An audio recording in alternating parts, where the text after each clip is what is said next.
بھی ضروری ہے کہ جب آپ روتے ہیں، اگر آپ کے رونے سے 4 لوگ روتے ہیں تو اونچی آواز سے گریہ کیا کیجیے، خاموشی سے نہیں۔ اس کی وجہ یہ ہے کہ ہم نے اپنے بڑوں سے جب دیکھا ہے کہ مجلس میں جب فضائل پڑھے جاتے ہیں تو درود بھی ہوتا ہے، سبحان اللہ ماشاء اللہ کے نعرے بھی ہوتے ہیں، نعرہ حیدری بھی لگتا ہے، نعرہ تکبیر، نعرہ رسالت، نعرہ حیدری۔ چونکہ ہم نے دیکھا تھا تو ہم لگاتے ہیں، لیکن اگر ہم لگانا چھوڑ دیں گے تو ہماری نسل بھی چھوڑ دے گی، کیونکہ وہ یہ کہے گی کہ بھائی ہم نے تو دیکھا ہی نہیں، ہم نے تو سیکھا ہی نہیں، آپ بھی تو خاموشی سے صرف سنتے تھے۔ تو بھلے آپ کو چہرہ بنانا پڑے رونے کے لیے تو چہرہ رونے کے لیے بنائیں، بلکہ مولا نے یہاں تک کہا ہے کہ اگر مثال کے طور پر تمہیں علی اکبر پر رونا نہ آئے نا تو اپنے امیجن کر لیا کرو کہ اپنے کسی جوان بھائی کو کہ اگر اس کے ساتھ ایسا ہوتا تو کیا ہوتا۔ جب تم رو گے تو اپنے بھائی کو، لیکن تمہیں ثواب ہم علی اکبر پہ رونے کا دیں گے۔ تو اتنی مظلومیت ہے مولا حسین کی۔ تو میں چاہتا ہوں کہ مجلس حسین میں جب آپ بیٹھیں تو اپنے گریے کو بلند کیا کریں، نہ سوچا کریں برابر والا کیسے سوچے گا کہ یہ کتنی زور سے رو رہا ہے۔ مجلس حسین میں مولا فرماتے ہیں کہ ہمارے جگ کے غم میں ایسے چیخ مار کر لیا کرو کہ جیسے کوئی بوڑھی ماں جوان کی لاش پر روتی ہے۔ خدا آپ کی عزاداری کو قبول فرمائے۔ اب محسوس کیجیے گا جب میں کلام پڑھوں اپنے گریے کو، اپنی آواز کو بلند کر کے روئیے گا، کیونکہ جناب سیدہ نے آپ کو سب کچھ دیا ہے۔ اس فرش پر میری شہزادی اگر لینے آئی ہیں تو آنسو لینے آئی ہیں، پرسہ لینے آئی ہیں۔ بی بی کے زخموں کا مرہم وہ پرسہ ہے، وہ آوازیں ہیں گریہ کی جو آپ گریہ کرتے ہیں۔ بابا بابا میں اکیلی اندھیرا وہ دشت بلا، جل گئے خیم کرتا میرا جل گیا، پھر میری سمت کو ایک ظالم بڑھا، میں لرزنے لگی دل دھڑکنے لگا، بابا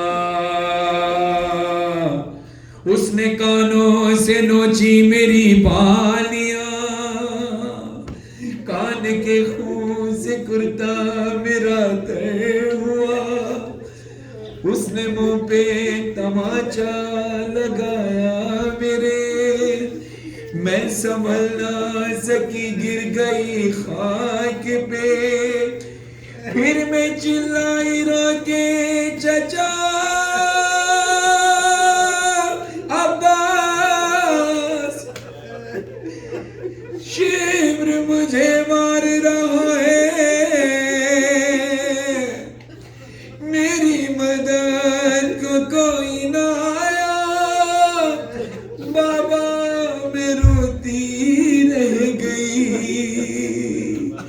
بابا بابا بابا جان کیا میں کہوں کیا نہ کہوں، رنج و علم شام غم حال سفر شام کے زندہ کے ستم، اپنے غم تم بھی سناؤ،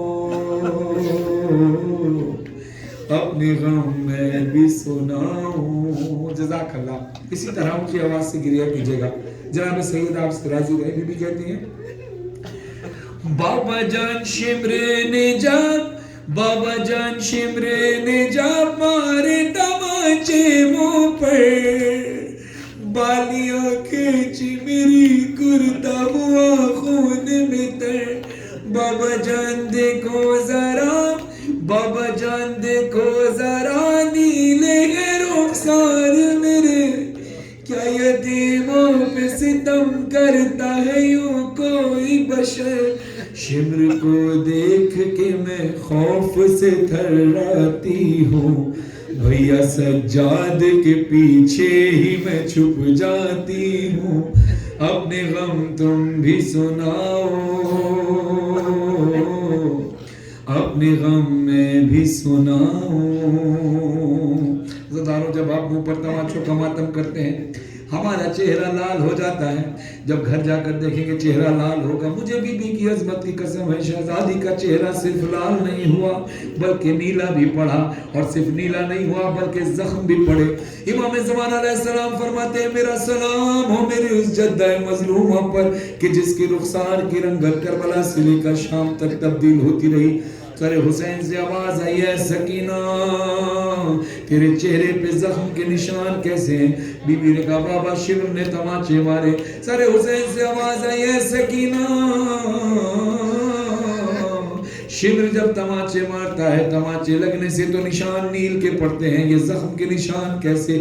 بیٹا مجھ سے دیکھا نہیں جاتا. تو تڑپ کر بی بی کہتی ہیں بابا جان دیکھنا کیا، بابا جان دیکھنا کیا، سن بھی نہ پاؤ گے بیان میرے رخسار پہ ظالم کی انگوٹھی کے نشان.